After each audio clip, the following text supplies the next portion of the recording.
All right, guys, let's try to talk about this 4.0. This is going to be just it probably will not be a quick video, but we're just going to go over everything really fast as possible in one video. And then later on, we can break it down into different segments as far as, Spain and all that kind of stuff. But we're going to go into all pretty much 4.0 in a nutshell right now. I can't really do a bunch of videos because I actually got to get ready to take a flight and I'm going back to California. So I guess we should start off with just the map. So the map file is available now. It's in your current download. If you have the map, just re-download the whole file, and this is in it. Your map file will be better than this because when they printed mine, they chopped it off here a little bit, but the map file is correct, just the printer did not print this correctly. So let's just start off with going over what's new on the map. You'll notice some IPC changes here and there. That's not really the important part. The important parts are the gameplay aspects. Brasilia is now a victory point. Argentina is now already ProAxis. We added the Azores Islands, which is attached to Portugal.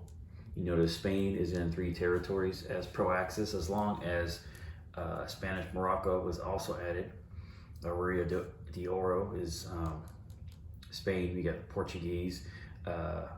Sierra Leone is actually didn't get independence until 1961. It was still a UK territory at the time, and they actually gave units and troops to go fight. Now it's a territory value of 1. We have here is Portuguese Commonwealth, and that's right, Commonwealth is a playable nation now. And you notice Belgian Congo is a 2. This water feature was added, which is accurate, but also is to break up the movements. Let me see here. Oh, this was broken down to a 2. And let's see here. So let's go back up. I think that's, we have a walk-on here. Now if you land on Sicily. So actually you can actually do the Palermo move and land here, go here. Nothing changed up there. We are here at Turkey now, is in 2 territories, you can see. We'll go into that in a minute. We're just going over the map right now as far as changes. Sorry, I'm kind of crawling around on the floor because it's actually, the map is kind of sitting on the floor. So India, IPC value of 4. Thailand, actually that was Siam, and now we actually named it Thailand as it properly was. It does not start as Japanese because the Japanese didn't actually annex them until 1941. And it is ProAxis, as Thailand was referred to as the Italy of the Pacific. You'll notice here the Money Islands, 2 IPCs, 2 IPCs, 2 IPCs, 2 IPCs. We'll get into that later. Commonwealth. You see Commonwealth, this is their roundel, as most of the flags had that somewhere on it. We went with the Japanese meatball now. Let me see here. What else we got changes going on? Oh, that just went to Taiwan, as Formosa was actually not Formosa since 1895. This actually should be Japanese Taiwan, but it just was too big. It was too big of a word to have Japanese Taiwan on there. No changes. Added the Gobi Desert. Mongolia is in 4 territories. No changes. And another victory point is now Juneau. We did have another change over here. Forgot to mention is southern France is now France, city of Vichy. Okay, so let's start going over some of these rule changes and what they mean. I guess we'll start on this side because this is where we're ending up.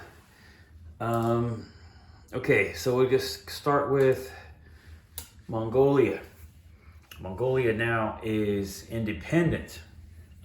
So if Japanese attack this, these treaties is not going to sparse off anyone else. The Japanese can attack us at any time. Naturally, if Japanese attack this, these units will pop up. Also, a declaration of war is blocking the Lend-Lease. So if Japan tries to block this Lend-Lease, that is a declaration of war, which means these guys actually will spawn up. Another thing about the Lend-Lease is no longer automatic, meaning you just can't park a ship here and it deactivates the Lend-Lease. Each ship will have to roll to see if you block the Lend-Lease. So each ship parked here, each ship 1, 2, 3, you block the lease. 4, 5, 6, you don't. So obviously the more ships you have here, the more chances you have. And those ships' rolls are based off of the convoy, so subs will get 2 dice and whatnot. So makes it easier. Easy rolls. Easy rolls is the same as the convoy. Here, the shipyard, you'll see the shipyard was moved. It was here. It's moved to here. That does not mean Japan cannot build capital ship, because remember, Japan has a major factory. What this does is make sure if America puts a minor factory here, America is not popping out carriers here so they can catch planes. Okay, so no capital ships can be built here on a minor. So let's go back to this. So if Russia, for some reason, like I said, comes into here, obviously that's not good. But obviously, if same as before, Russia comes into here, it negates this. But if Japan comes into here, it's the same as before. It's just it doesn't activate everybody else. And like I said, Japan blocks this. These guys pop up. Okay, so that goes on to that. Gobi Desert, it's impassable. Basically, so that's to help out. So if Japan does attack, because now what Japan can do is preemptive. When they attack them more, they can also attack these guys at the same time, knocking off these cavalry while they're defending at 1. But what that does is now at the Gobi Desert here, these guys just can't rain down. They have to he has to go around, those guys have to go around. But it was designed so any Japanese forces that end up here, all 3 territories can reach. The 2 infantry can go in, those 2 infantry can go in, and the cavalry can go 1, 2 and get in. So it was designed to counterattack. Okay, so let's go down. We're done. Okay, we are at Thailand. Thailand now is already at war with French Indochina, which they were. So if Japan annexes this, which means Japan is also at war with French Indochina, which will negate their 10 IPC bonus for not being at war, not attacking French Indochina, whatever. If that is reflected now on the card, that 10 IPC bonus means you also did not annex Thailand. Okay, that's pretty much it. Japan can come here anytime, collect these 4 infantry. It's just it will negate their 10 IPC bonus. Let's go to the Money Islands. Money Islands are 2 for a reason, because Japan has a new NO. It's +3 per territory of these right here. So if Japan, so basically these are worth 5 per Japan each. You don't have to get all 5 or all 4 to have had that bonus. They basically, before, if you had these equal 20 IPCs with the bonus, with owning all the Money Islands, you got a 5 equal 20. Now it equals 20 still. So it's 5, 10, 15, 20. So basically, think of it as just they're $5 per Japan. And the reason is because of forced labor. Now, let me get, my foot's going to sleep. So it's not right that these countries over here, or an ally can go over here and was collecting so much money. What happened was when Japan took these, they did 300,000 plus slaves and made them into forced labor, obviously pumped up the production level. So if an ally goes here, obviously they are not going to be having forced labor, so they are not going to collect that high output income. But Japan comes in and boom, okay? So, which makes these easier for Japan to get as far as getting money. It's always hard to hold these. and going for the long game of collecting that 5 IPCs. It's just, unless you're dominating, you only get that 5 bonus, once or twice. So at least this way, it pays off. You'll get paid every turn. And while I'm thinking about it, since we're talking about Commonwealth starts the game with 16 IPCs. And they actually have 2 capitals. It's Sydney and Ottawa. So whatever capital falls is, because if you go through a lot of effort to take this, you're going to take Commonwealth out of the game. If you go through effort to take that out, which I've never seen, you're going to take that out of the game. But so anyways, 16 IPCs, and their NOs are as follows. The same one as the old Anzac, but basically if you have this and these islands over here was the NO. There are 2 new NOs. One is positive 2 IPCs per axis or ProAxis territory that Commonwealth controls, and a plus, I think it's 3 IPCs if Commonwealth has 5 warships on the map.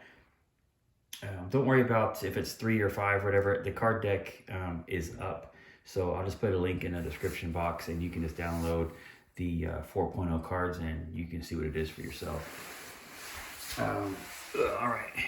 Also, while I'm thinking about it too, America had a change in a NO, and that was their France one. They had one that was +5 for any land units in France, or Paris, I should say. And now that is also, if you have a land unit in Normandy as well, you'll get the bonus. But and then yeah, so we went over their NOs. We did Japan's new one, and then we went over theirs. Okay, so let's proceed on. All right, let me scoot down here. I don't think there's. India. Sorry, I'm trying to get comfortable. India has a new rule to represent the largest volunteer army ever assembled. And so every turn, India will get 1 free dude, no matter what. And India is still under the guidelines of no more than 20 IPCs can be spent on this side of the map at 1 turn. But that free guy is independent of that. So that free guy just pops up 1 free guy every turn, as long as UK owns this territory. All right, so let's scoot down here. This is all the same. Oh, no, it's not the same. We added a standing army here of 1, which was stricken from Iraq. So Russia just can't blitz in and blitz out to get this NO. Okay, let's go to Turkey. Turkey is also independent from the other neutrals. So Axis or allies can take Turkey at any time. Now, why would you want to? Okay, so allies probably would never want to, need to, but they can't.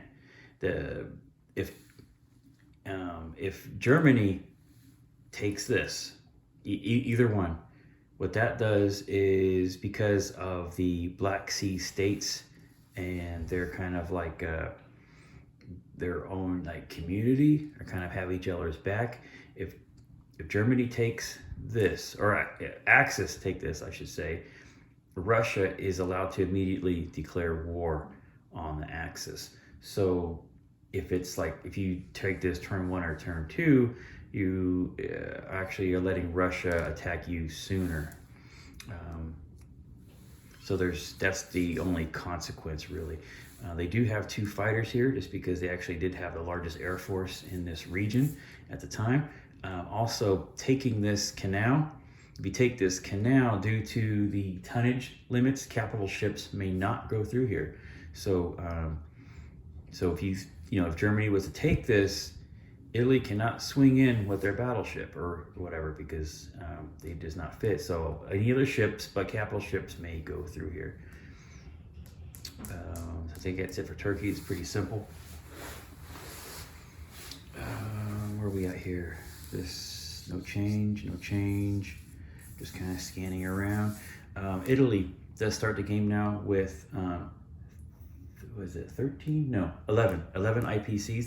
They went up one IPC because of Sicily. Now the value of one.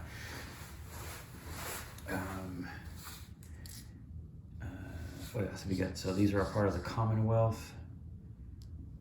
And the reason is Commonwealth is here, here, and there. Now technically this was Commonwealth as well, but during the time, this region right here took orders, you guessed it, from London.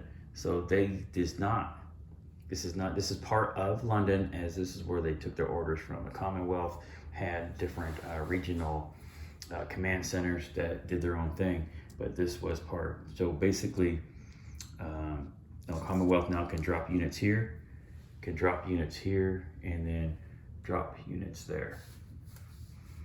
And okay, so UK now is up. They start at 39 IPCs.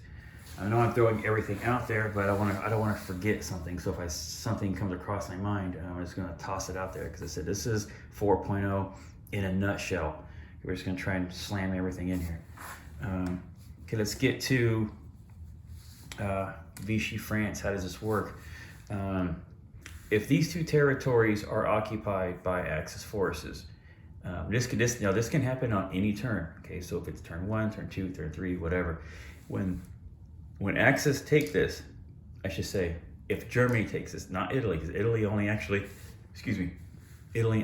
came into about right here, and this is only part of Italy took of France. So if Germany, and Germany only, takes this, at that time, Germany can decide if they want armistice with France or not. Okay, now if not, everything is the same. Okay, they put their roundel on here. They go out 3 on an income tracker, and the rest of the French ships and guys just move around as normal. Okay, so there's no change from out of box if Germany does not want armistice. If they do want armistice, they do not get this IPC. They do not get this 3 territory. This stays France. Okay, now after they kill all the guys, 1 French infantry will be placed here. Okay, now at that time, why would you want to do that?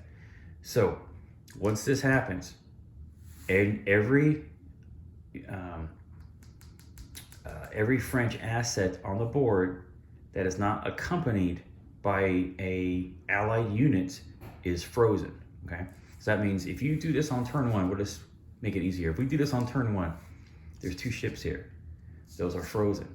The guys that are here and here, and the ship here is frozen. And what that means is, if Axis want to attack that, say Axis want this territory, they have to attack it and they kill the guy. But it does not affect anybody else. If allies say want to land in Morocco, they have to fight those guys. So that's it. They're just frozen. And trying to not get lost here. So let's go back a little bit. So Germany takes this, decides they want armistice. At that time, frozen. All the guys are frozen. The ships are frozen, and that'll represent if Germany wants to attack it. Just say they're fighting. It'd be basically like they're fighting the Free French, and if America or the Allies want to attack it, they're fighting the Vichy. Okay, so it's just they don't move, they don't do anything. Anybody wants those territories, they have to fight. They do not collect the income. They do not do anything except, basically take up space on the map. We're not adding a turn. You basically take France's turn out of the game. The only French units you will have available is the 1 fighter and 2 guys, and this ship is probably already dead. So, and that reminds me, there is a French setup here. You have 1 French infantry. On top of that, there is an additional infantry placed here and here. So this starts with 2 infantry and artillery, 2 infantry and artillery. Now, why would you want to do that? Well, there's lots of reasons. There's now these, for example, if we do it on turn 1, and these ships are here, well, they're neutrals now, basically. So now Italy doesn't have to fight these guys, and as long as there's no British ships, they will get their NO.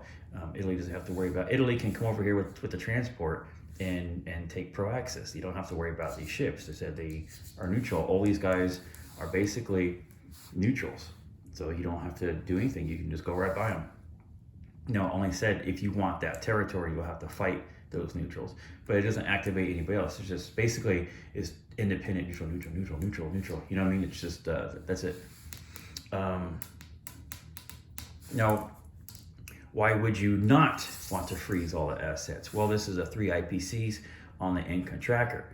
3 IPCs, remember, there's reasons the Axis want the money. There's a right point, which is at 70 IPCs. Also, there's at 56 IPCs, this changes to German, and at 53 IPCs, this changes to ProAxis. We'll get over here in just a second, but those are the downfalls of, the 3 IPCs is a big chunk to be losing on your income tracker. But Germany does not really lose the money because there's an NO for this, +2 IPCs for having Armistice with France. And so you'll notice that new NO on Germany's card, and you'll notice the one for Argentina and Chile is canceled. That's no longer there. So I hope that made sense with France. I hope I didn't forget anything. Excuse me. So let's go to Spain now. Spain is, obviously you can see here, is ProAxis, and it's a little different because this has a roundel shown, is because these affect all of Spain. See, Portugal also has theirs, which are all labeled. Okay, so why would you not want to take these? Well, because if you keep these neutral, that means Portuguese will stay strict neutral.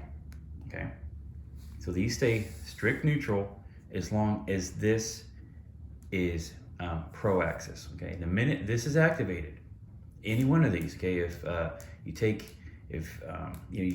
anybody decides to take these, Portuguese not only becomes pro-ally, they actually become British immediately. Now it's because of their relations. Okay, they have the longest lasting treaty and bond between those two countries dating back to 1300s. And they're one of the reasons Portugal was not in the war was because UK agreed with Portugal that they did not want to give Spain a reason to join the Axis and invade. Okay, they just wanted to keep Spain out of it. So they thought if Portugal stayed out of it, Spain would stay out of it. But however, if they become German, anyone, these become British. That means not only you'll put a British roundel here, British roundel here. You're going to put a British infantry, a British destroyer, 2 British infantry. You're going to come down here. That's British. That's British and 1 infantry. That's British and 2 infantry. UK does not have to come in here and get these. These are automatically British territories, and UK's income will go up 1, 2, 3 IPCs immediately. So it's pretty harsh unless you're set up for Germany to take this. And there's a reason. They didn't join the war, so we don't want to make it a go-to move. It's like a super easy to flip them. No, it's not going to be super easy. It's going to be, do you want to, do you not want to? And, like I said, it's not, we don't want to script a move that is unhistorical. Okay, they didn't join. So, there's some repercussions to make them join. Now, the flip side of that coin, remember, this is considered a strict neutral. Okay, so America or anybody is not going to want to land on these. However, if they attack Spain, okay, because it's ProAxis, the repercussions for attacking Spain is, what does it say, allies land here? The remaining ProAxis Spain will become German. So German will get an infantry here. German will get 2 infantry here. German will get 1 infantry. Germany will get the IPC values. And attached to Spain, you guessed it, is Argentina. So this will automatically flip to German. Germany will get the transport and 4 infantry. Okay, automatically. So allies hit Spain any way, shape, or form. The remaining are all German. And then Germany will get all IPCs. So Germany's IPCs will go up 1, 2, 3, 4, and they'll collect 1, 2, 3, 4, 8 infantry, assuming that you killed these 2. And you don't want these infantry to spawn in here because look at what's right here is a victory point. Okay, especially if they're at 53 IPCs, that means this is already going to be a ProAxis territory. So all they can do is step in. Now they have 6 infantry here and a transport. So those are the repercussions on both sides of activating Spain. So we went over the repercussions of this, the repercussions of that, and the repercussions of that. Now the rest of the neutrals are just normal. They're just going to be Strix. So, you know, you got this one, you got the Sweden, you know, all those guys are still linked together. Now, we just mentioned really quickly about this. Yes, at 56 IPCs on the income tracker, that does not include NOs. This will not only, this is already ProAxis, so this will automatically flip to German units. So we don't have to worry about, Germany doesn't have to worry about trying to get guys here to make this work. These guys, you'll get 4 German infantry and 1 transport the second you hit 56 IPCs on the collect income phase. Okay, at 53 IPCs, this would have already been ProAxis. So this will hit ProAxis first. Boom, this is going to hit German, and you know what's going to happen after that? Germany's going to have 6 infantry here and 1 transport. Like I said, and that's part of the problem with this. You know, losing 3 IPCs on the income tracker could be the difference of ending up with units here or not. So there's some definitely some choices to be made. Okay, so really quick now, what else is there? I'm trying to think here. So I think we went over some IPC changes. We said that was a 3, that went to a 2, that went to a 2. I think we put Gold Coast back. Sierra Leone is 1. Sicily is 1. There was some changes over here. Maybe that one. I think those were the same. I think that one. It's really not important, really. Because when you print the map, whatever's on here is correct, so it's not really that important to go over them all. I think I got everything. Now let's do some quick setup adjustments. We went over France setup adjustments. We said there was an extra dude, and then just the setup is the same. You're gonna have 1 guy here, you're gonna have 1 guy here, and you're gonna have your 3. And then your, you know, the rest of it's the same. You got your ship here, the 2 ships here. Germany has no changes from 3.1, but remember in 3. We added a destroyer for them, so don't forget about that. America, 0 changes on setup. Russia, 0 changes on setup. And we did go over the Lend-Lease really quick. Those are not automatics. You got to fight for those. Chinese, there's been no adjustments. We did testing, but we just like it the way it is. British does have 1 adjustment. The tactical that was here, we've been playing it with different ways. We've tried it here, we didn't like it. We tried it on a carrier, we didn't like it. Now we're actually going to put it here. We're trying that. So that's still not confirmed exactly, but this is where we're at. Is a tactical is here now. So remember, and so this is Commonwealth now. So you're going to strict. It's still a destroyer for UK, but the 2 infantry here are now Commonwealth. The 2 infantry here that were Commonwealth are now UK. No setup changes. That's it.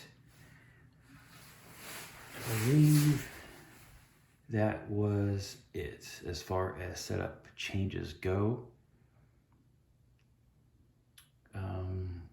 Yeah, I think this is it. So like I said, it's long. Try not to talk too long. I will go over this more detailed later. Like I'll do a Turkey video and we'll do a France video, but I'm just trying to get 4.0 in a nutshell. So, all right, guys, let me get this uploaded for you guys in the link. I'll put a link in the description box for the card deck for 4.0. All right, guys, we'll talk soon, and you guys have a nice afternoon.